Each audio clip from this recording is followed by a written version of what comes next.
Media sosial beberapa waktu lalu dikejutkan dengan beredarnya video seorang bocah yang kejang-kejang di sebuah teras dan disebut diracun oleh ibu tirinya. Rupanya pelaku nekat meracuni anak tirinya gara-gara kesal dengan suaminya yang merupakan ayah kandung bocah tersebut. Adapun saat ini korban dalam keadaan stabil. Peristiwa naas ini terjadi di Kepenghuluan, Pondok Kresek, Kecamatan Tanjung Medan, Kabupaten Rokan Hilir Riau pada Minggu 5 Mei. Dikutip dari Kompas.com, pelaku RI mengatakan dirinya kesal dan sakit hati dengan suaminya. Untuk melampiaskan kekesalannya, pelaku RI nekat mencampurkan kopi kemasan botol dengan racun. Kapolres Rahil AKBP Andrian Pramudianto menerangkan pengungkapan peristiwa ini berawal dari paman korban, Masmin, yang mendapat telepon dari sang istri. Masmin mendapat informasi bahwa keponakannya memuntahkan kopi yang diminumnya dan kejang-kejang di teras. Istri Masmin menyebut korban keracunan selesai minum kopi kemasan yang diberi oleh ibu tirinya. Korban lantas dilarikan ke Rumah Sakit Ibunda di Bagan Batu, Rokan Hilir untuk mendapat pertolongan. Atas peristiwa ini, paman dan orang tua kandung korban melaporkan ke Polsek Pujut. Dalam pelaporan tersebut, keluarga turut membawa RI. Kapolsek Pujut AKP Tri Adiat Mika mengatakan kondisi korban saat ini sudah stabil, selesai mendapat perawatan medis di rumah sakit. Loh, ini nggak ngomong? Racun tikus, Pak. Oh, racun tikus? Oh, oke. Ayo. Ingat ya? Ingat. RI seorang wanita berusia 36 tahun di Rokan Hilir Riau nekat mencampurkan racun ke kopi kemasan untuk diminumkan ke anak tirinya. Aksi nekat RI ini dipicu rasa kesal dan sakit hati pada suaminya yang baru dinikahinya selama 4 tahun. Imbas perbuatannya, RI kini sudah jadi tersangka dan terancam 15 tahun penjara. Beginilah tampang RI alias Wanti selesai ditangkap oleh polisi, tak lama selesai diserahkan ke polisi oleh keluarga. RI mengakui dirinya sengaja memasukkan racun tikus ke dalam minuman korban. Dikutip dari Kompas.com, Kamis 9 Mei, pelaku RI dan suaminya yang merupakan ayah korban sudah menikah selama 4 tahun 2 bulan. RI mengaku kekesalannya ini dipicu aksi KDRT suaminya. Selain itu, RI menyebut suaminya kerap marah-marah tanpa alasan yang jelas. Diketahui peristiwa ini terjadi di Kepenghuluan Pondok Kresek, Kecamatan Tanjung Medan, Kabupaten Rokan Hilir Riau pada Minggu 5 Mei. Kasus ini terungkap setelah paman korban ditelepon oleh istrinya. Adapun peristiwa ini juga sempat viral di media sosial. Dalam video yang beredar, korban tampak kejang-kejang dan memuntahkan kopi yang diminumnya. Setelah mendapat perawatan medis, korban kini dalam keadaan stabil. Iya, untuk kayak apa? Pakai apa? Masuk apa? Masuk racun apa itu? Aku ngerti ku racun iku nang omah iku. Racun apa mbak Kiai? Loh, ini nggak ngomong? Racun tikus, Pak. Oh, racun tikus? Oh, oke. Ayo. Ingat ya? Ingat. Saya terima nikahnya dan kawinnya Niluh Ketut Mahalini Ayu Raharja binti Igede Suraharja dengan mas kawin yang tersebut dibayar tunai. Penyanyi Rizky Febian resmi mempersunting penyanyi Mahalini Raharja pada Jumat 10 Mei 2024. Rizky memberikan mahar kepada Mahalini berupa logam mulia dan juga uang tunai. Adapun dalam prosesi akad nikah, Rizky dan Mahalini menggunakan konsep adat Sunda. Prosesi akad nikah Rizky Febian dan Mahalini digelar di Hotel Raffles, Jakarta Timur. Mahar yang diberikan Rizky Febian yakni logam mulia 20 dan 24 gram, serta uang tunai Rp10.050.000. Dikutip dari Tribun News, Ustadz Maulana yang turut hadir dalam acara tersebut mengungkapkan, Rizky mengucapkan ijab kabul hanya dalam sekali tarikan nafas. Menurut Ustadz Maulana, prosesi akad nikah berlangsung haru. Selain sebagai tamu, Ustadz Maulana juga diminta untuk memberikan nasihat pernikahan. Dalam akad nikah ini, pihak keluarga mempelai pria mengenakan busana adat Sunda, sedangkan keluarga mempelai wanita menggunakan adat Bali. Sementara untuk Rizky dan Mahalini menggunakan busana adat Sunda nuansa warna putih. Mahalini pun tampak cantik dengan menggunakan siger Sunda.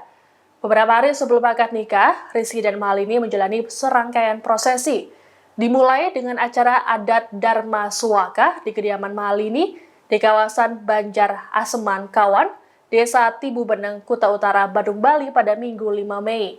Dalam acara ini, calon mempelai pria meminta izin kepada keluarga calon mempelai wanita untuk melangkah ke jenjang selanjutnya.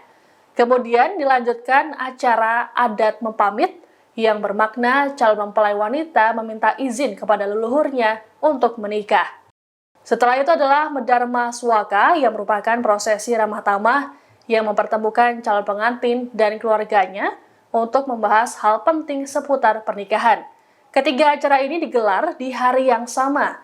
Lalu pada tanggal 8 Mei digelar pengajian di kediaman Sule di kawasan Tambun, Bekasi, Jawa Barat. Kemudian akad nikah berjalan lancar, cuma 1 kali ucapan selesai. Dan alhamdulillah dengan mahar yang disebutkan, ada logam emas, ada uang. Kemudian saya diminta untuk memberikan nasihat. Nilainya berapa mahar?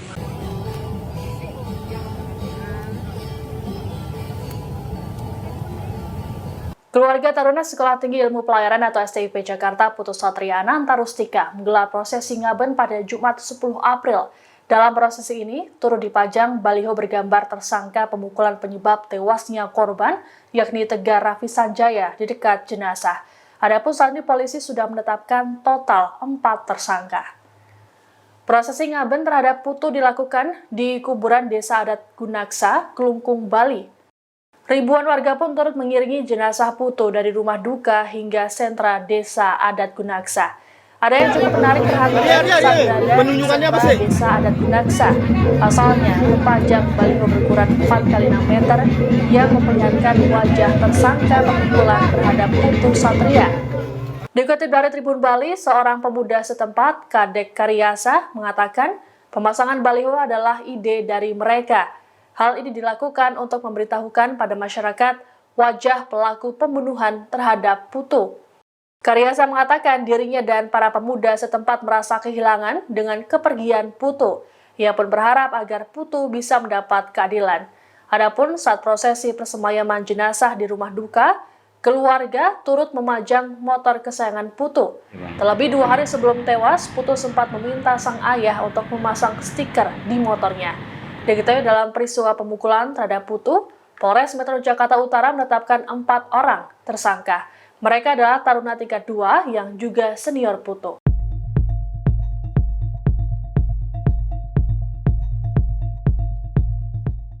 Beberapa bulan sebelum tewas, taruna STIP Jakarta Putus Satria Ananta rupanya sempat curhat bahwa dirinya dipukuli oleh seniornya.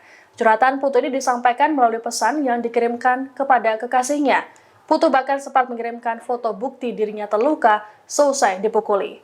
Dikutip dari Warta Kota, curhatan Putu ini diungkap oleh kuasa hukumnya Tumbur Aritonang pada Kamis 9 Mei. Tumbur menyampaikan pada Desember 2023, Putu mengatakan bahwa dirinya dipukul oleh seniornya. Tumbur pun menduga bahwa hal tersebut sudah jadi kebiasaan di STIP Jakarta. Dalam chat dengan pacarnya, Putu turut mengirimkan foto dirinya yang sakit seusai dipukul. Putu mengeluhkan dirinya terus-terusan dipanggil oleh senior dan kerap dipukuli.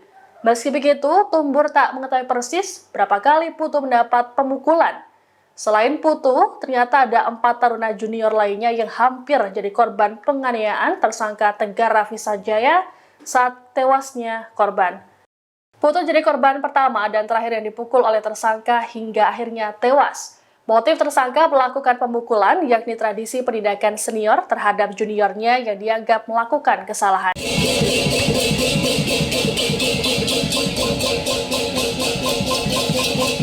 Selesai prosesi ngaben terhadap jenazah taruna STIP Jakarta Putus Satria Ananta Rustika, pemuda setempat kemudian merusak baliho bergambar tersangka Tegar Raffi Sanjaya. Hal tersebut dilakukan sebagai pelampiasan emosi dari teman-teman Putu atas peristiwa kematian korban. Sebelumnya, baliho tersebut sengaja dipasang untuk pemberitahuan kepada masyarakat mengenai wajah tersangka. Beginilah detik-detik perusakan baliho bergambar Tegar Raffi Sanjaya oleh para pemuda seusai prosesi ngaben. Mereka menggunakan potongan bambu dan menarik baliho tersebut menjadi bagian kecil. Aksi mereka juga diiringi oleh tabuhan balai genjur. Tak cukup sampai di situ, baliho Tegar kemudian dibakar. Dikutip dari Tribun Bali, pihak keluarga diketahui menggelar prosesi ngaben pada Jumat 10 Mei di Sentra Desa Adat Gunaksa. Prosesi ini diawali dengan upacara pelepasan secara kedinasan oleh pihak STIP. Suasana haru terasa saat jenazah Putu Satria diantar oleh ribuan warga menuju Sentra Gunaksa sejauh 1 km dari rumah duka. Paman Putu Satria, Nyoman Budiarta mengatakan, selesai prosesi ngaben, pihak keluarga akan tetap berjuang mendapatkan keadilan atas meninggalnya Putu Satria.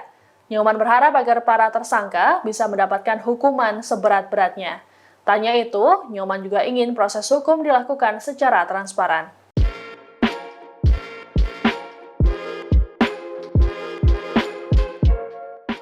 Media sosial diramaikan dengan video yang menunjukkan seorang wanita asal Korea Selatan yang merupakan YouTuber digoda saat tengah makan di restoran oleh dua orang pria berumur. Belakangan diketahui pria tersebut merupakan pejabat Kementerian Perhubungan. Merespons hal ini, pihak Kemenhub langsung melakukan pemeriksaan. Dalam potongan video yang beredar di media sosial, terlihat YouTuber bernama Jiah tersebut tengah menikmati makanannya sendirian. Kemudian datanglah dua pria mengaku sebagai Alex dan Albert yang meminta untuk satu meja.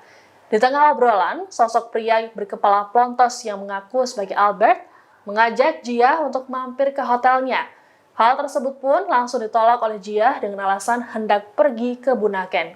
Selesai viral, banyak warganet yang mencari tahu sosok pria tersebut yang ternyata adalah pejabat Kementerian Perhubungan.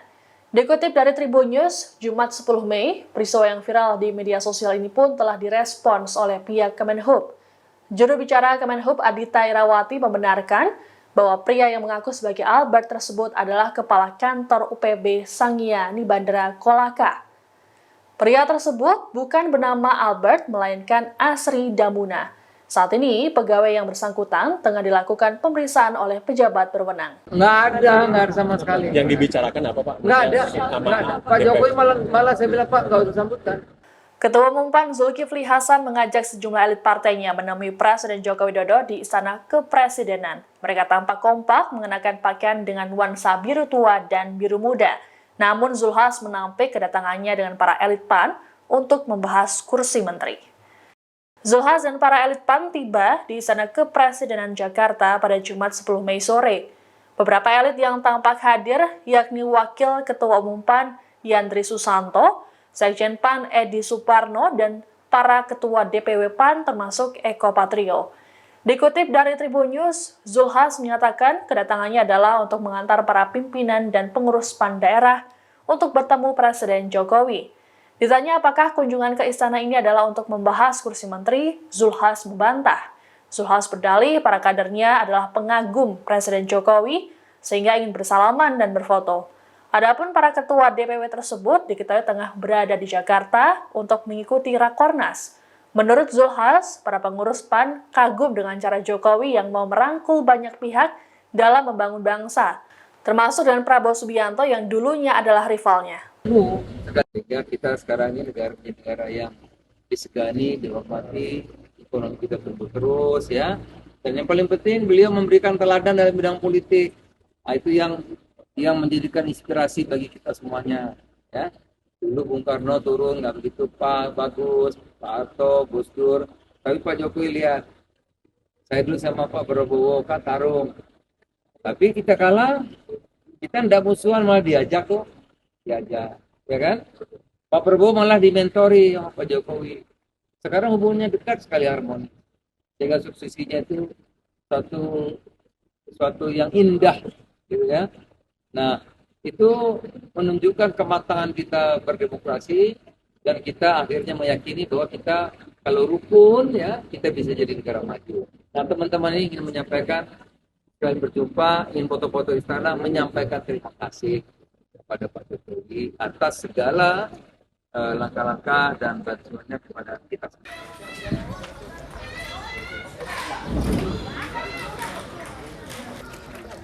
Duta Besar Palestina untuk Indonesia Zuhair Al-Shun mengungkapkan situasi terkini di wilayah Gaza yang terus digempur oleh Israel. Menurut Zuhair, wilayah Gaza, utamanya bagian utara, kini hancur lebur hingga memaksa penduduk mengungsi ke bagian selatan, tepatnya di Rafah. Namun sayangnya, baru-baru ini Israel sudah menduduki Rafah, sehingga tak ada lagi tempat aman untuk warga sipil di sana. Hal ini disampaikan oleh Zuhair saat menggelar jumpa pers di kantor Kedutaan Besar Palestina, Menteng, Jakarta Pusat, pada Jumat 10 Mei. Dikutip dari Kompas.com, Zuhair mengatakan sejak serangan 7 Oktober 2023, wilayah Gaza Utara sudah hancur lebur. Namun saat penduduk berpindah ke selatan, yakni Rafah, Israel justru mulai mengambil alih kawasan tersebut. Dijelaskan oleh Zubair bahwa wilayah Rafah adalah pusat distribusi obat-obatan dan makanan untuk warga Palestina. Terkait dengan berbagai serangan Israel tersebut, Zuhair memastikan tak ada lagi tempat yang aman bagi warga Palestina. Lebih lanjut, Zuhair menyayangkan dengan sikap sejumlah negara di dunia yang terkesan tidak berpihak pada Palestina. Adapun dalam kesempatan yang sama, Zuhair juga meyakini pada pemerintahan baru mendatang, sikap Indonesia terhadap Palestina tetap sama. Menurut Zuhair, sosok Presiden terpilih Prabowo Subianto dipandang baik oleh masyarakat dan pemerintahan Palestina. Zuhair bahkan menganggap Prabowo sebagai sahabat.